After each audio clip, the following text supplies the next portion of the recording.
Hey, Tadie here from the Online Seller Circle, and within this video we're going to discuss the business resources in terms of personnel that you need to employ or contract within your arbitrage business so that you can enable yourself to completely systemize and automate your business.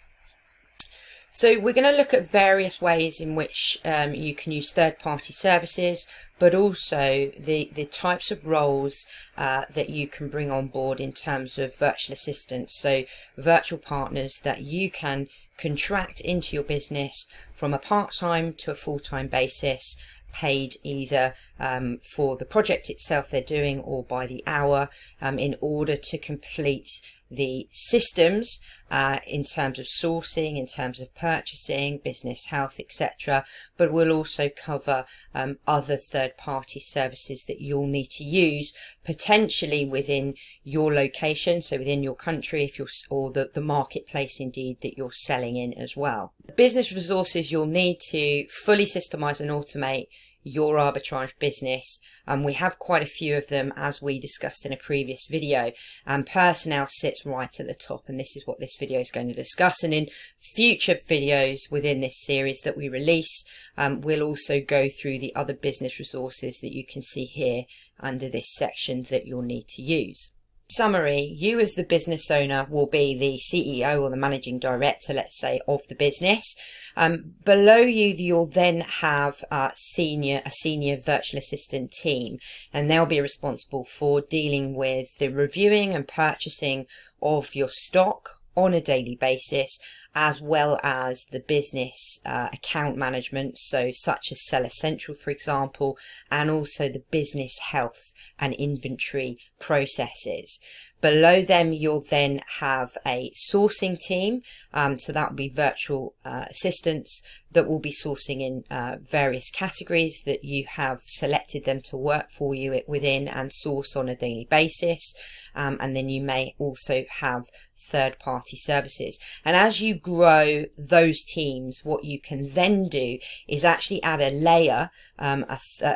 second layer beneath you, so that you bring on board an operations manager. At that level, they can then take on the full staffing management and allow you to really focus on kind of performance improvement and development within your business, making sure that you're steering it in the right direction to further scale it. And in this example here, you can see a company hierarchy example. So here we have you as the managing director or the CEO, either male or female.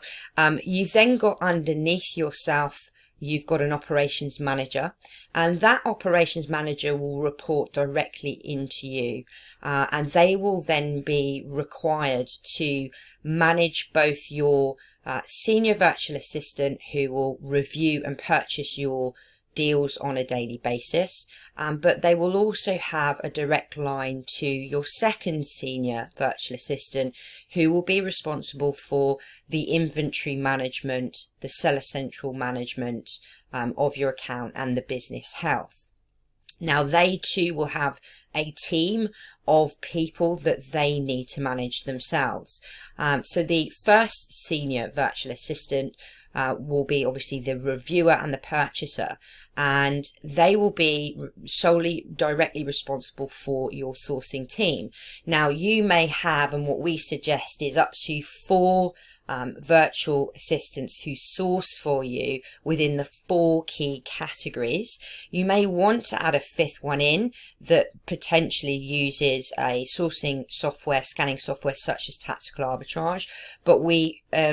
recommend that when you're starting out and you're onboarding your sourcing team, that you cover the 4 main categories that are selling on Amazon that you can actually indeed sell in, and they're home and kitchen, grocery, toys and games, and health and beauty. So each of these sourcing VAs here that you can see will actually be responsible for one of those categories, providing X amount of deals per day in line with their sourcing criteria. You may, as I said, want to add a 5th person, a 5th sourcing VA, who is solely responsible for running, scheduling and monitoring and analysing scans on a daily basis, working exactly the same time. Potentially their targets will actually be slightly higher because they're using an automated piece of software. It makes it slightly easier to actually source the deals, but they still need to analyze them in line with the targets that you've set. So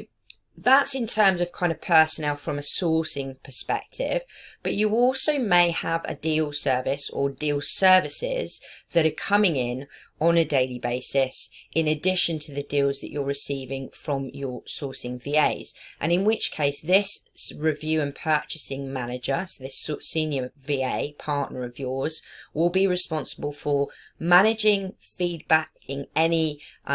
pros and cons, any tips and tricks that the sourcing team need to deploy within their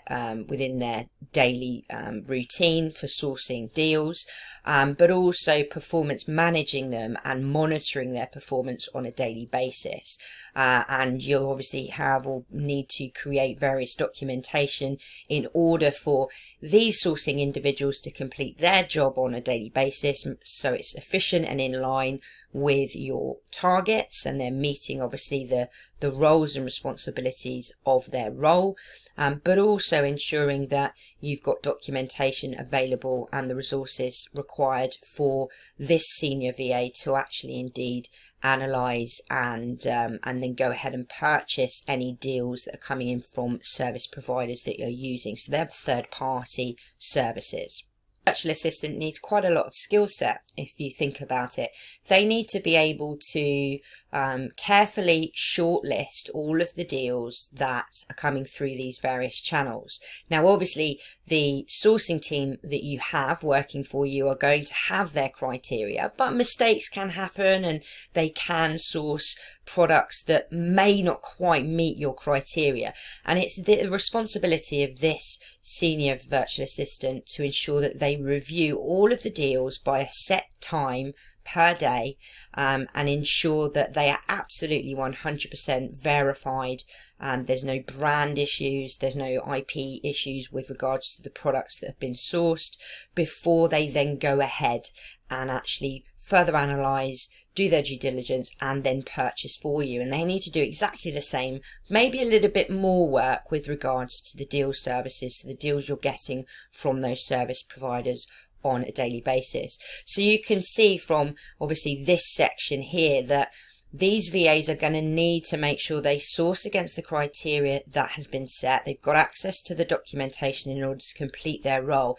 but they're also making sure that they're delivering on time every single day, because if they're late in submitting their deals, this is then going to put this person's deadline back, because you're going to be setting them similar criteria for shortlisting the deals, but also they're going to be working against deadlines as well, because they need to review those deals that are coming in on a daily basis by a certain deadline, so that actually they can create all the baskets that they need to for the various retailers and suppliers that they're going to be purchasing from,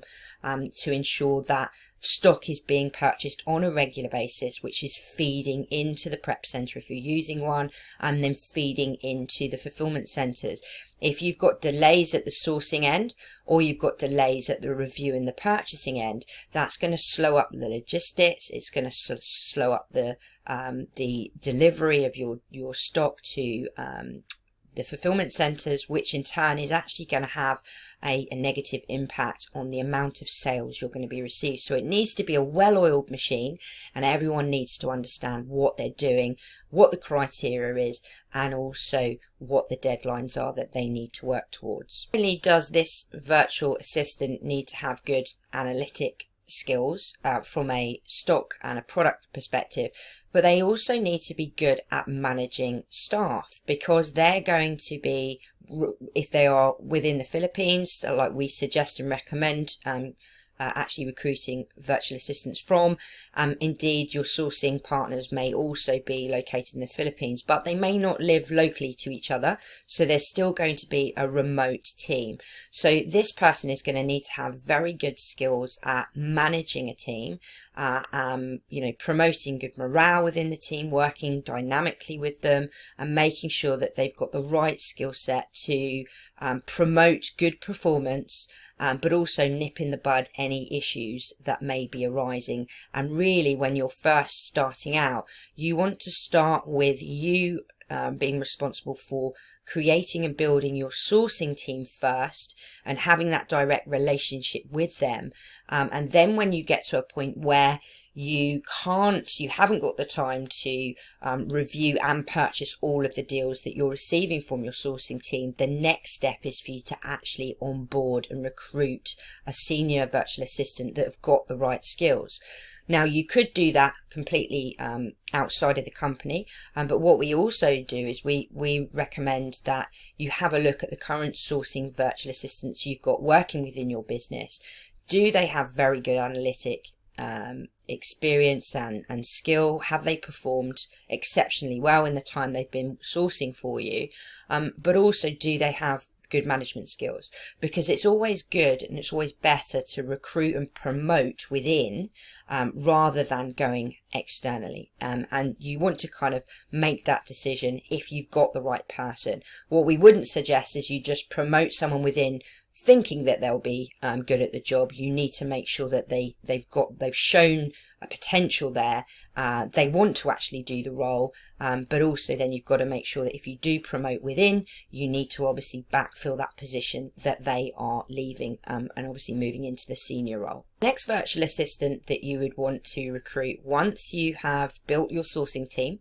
and once you have taken on your senior virtual assistant who's going to be your reviewer and your purchaser, the next person that you want to look at recruiting is a second senior VA, either a male or a female, and they can be from the Philippines too, or they could indeed be from your local area, so the country you live in. It's completely up to you. You need to make sure that they've also got the right skills for the job. Now, they're going to be a communicator, but they're also going to need to have the right skill set and attention to detail, because they're going to be responsible for the inventory management of your account. They may be responsible for repricing. They will probably be responsible for running several reports within Seller Central, such as replenishment, out of stock reports, inventory health reports, etc. So they need to have good analytical knowledge and a good skill set. They need to be very good at using the documentation that you'll provide them with,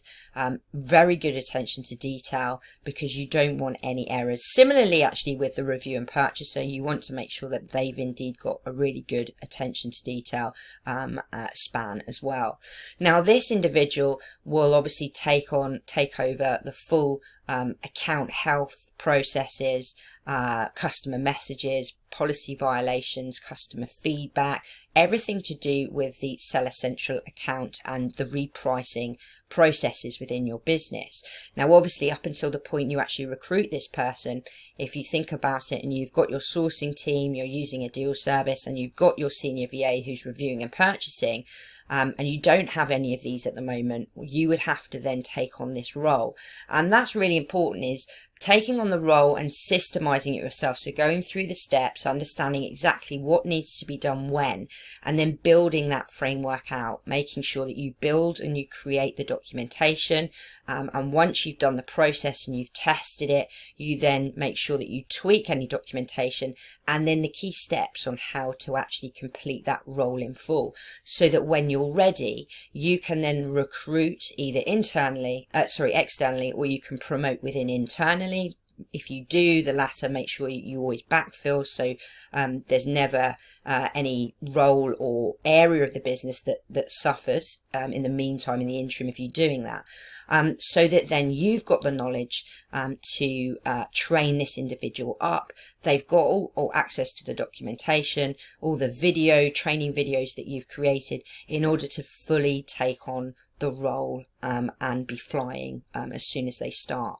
Now, they'll be responsible not only for the seller central side of things, but they may also be responsible for the prep center and the inventory management as well, if you are using an external prep center. So that's everything from liaising with the prep center team, dealing with any stock that's missing, that's turned up damaged, making sure that obviously the prep center itself are meeting their deadlines in terms of you're obviously sourcing and purchasing the stock, but you want to make sure that they're A, receiving it on time, and B, they're actually processing it their end on time to get it into the fulfillment center. Again, you can kind of start to see the bigger picture that if you don't necessarily have a delay here and you're really efficient from a sourcing perspective, your senior virtual assistant who does your review and purchasing is absolutely on point. He or she's fantastic, ordering on a daily basis, meeting all the unit quantities, the budget as well, doing everything right. But suddenly this one falls short and the service drops a little bit here. You suddenly got products that are stagnant, that are either haven't been chased, are sitting in the fulfillment center and are not in the warehouses, the Amazon fulfillment centers, where obviously we know when they're there, they're live, and they can be sold to customers, and that's equally going to have an impact on your sales. So again, making sure that each core area of your business is well oiled, it's running slick, and if there are any issues, you've got contingencies in place, you've got FAQ documents in place as well. If the need ever arises and a member of the team has a question, if you're not available, that they've got access to documentation where they can find the answer out as well.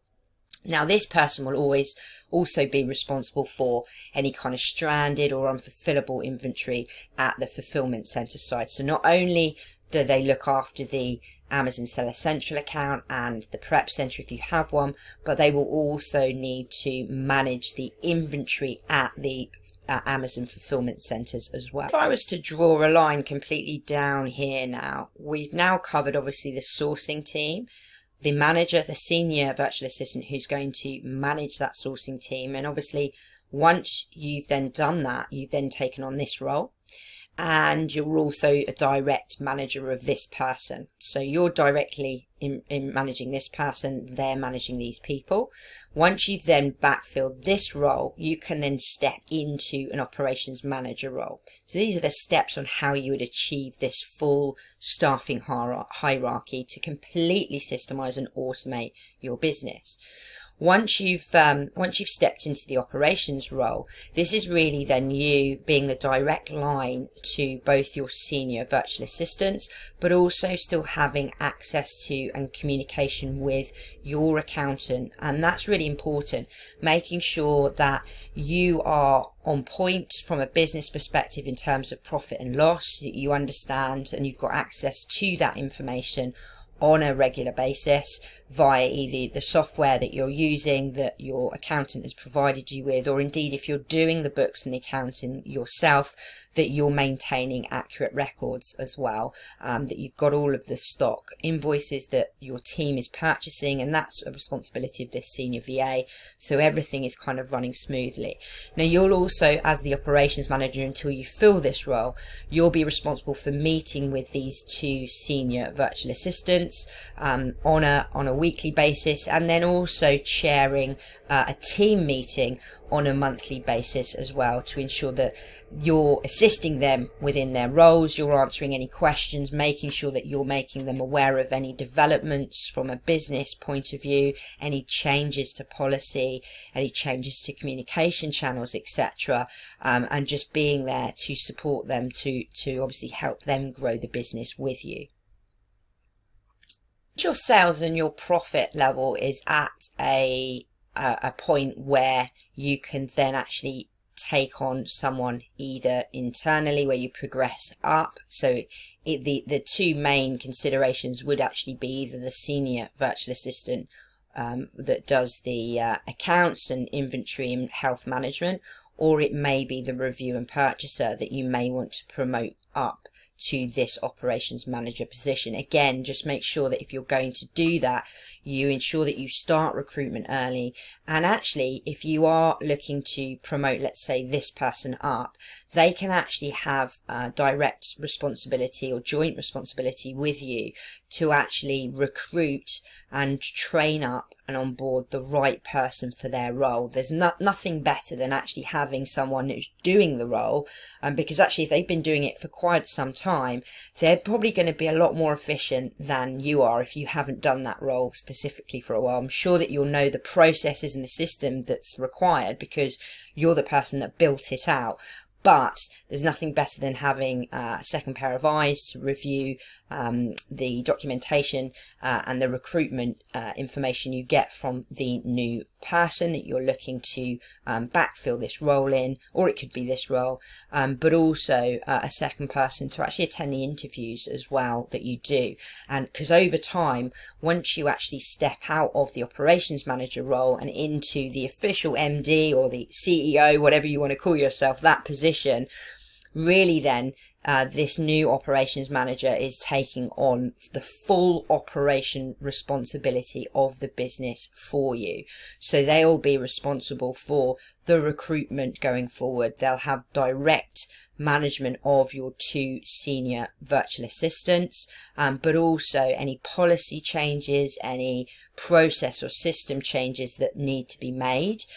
depending on whether new services are being used, tools are being used, also the performance management of these 2, and not only just meetings, but also they may have a direct line of communication to your accountant as well, to make sure that obviously the overall targets of the business are being met, and any future goals and aspirations, your 1 year, 3 year, 5 year and 10 year plan, you will work very closely indeed with this operations manager, and they'll be your kind of right hand man or woman, making sure that all the cogs are turning nicely on a daily basis, allowing you more flexibility and for you to have less overwhelm because you've built this out, you've near enough got to the stage then where you've completely systemized and automated this business, and actually allowing you to take a step back, take stock, look at where you want to take the business in the next year, in the next 3 years and 5 years, and how you can actually grow it into an even bigger scale than it already is. In order to achieve the overall business objective and obviously the outcome that we desire for you to fully systemize and automate and outsource the arbitrage business model, this is an exact example of the personnel and resource requirement that you'll need in order to achieve that goal.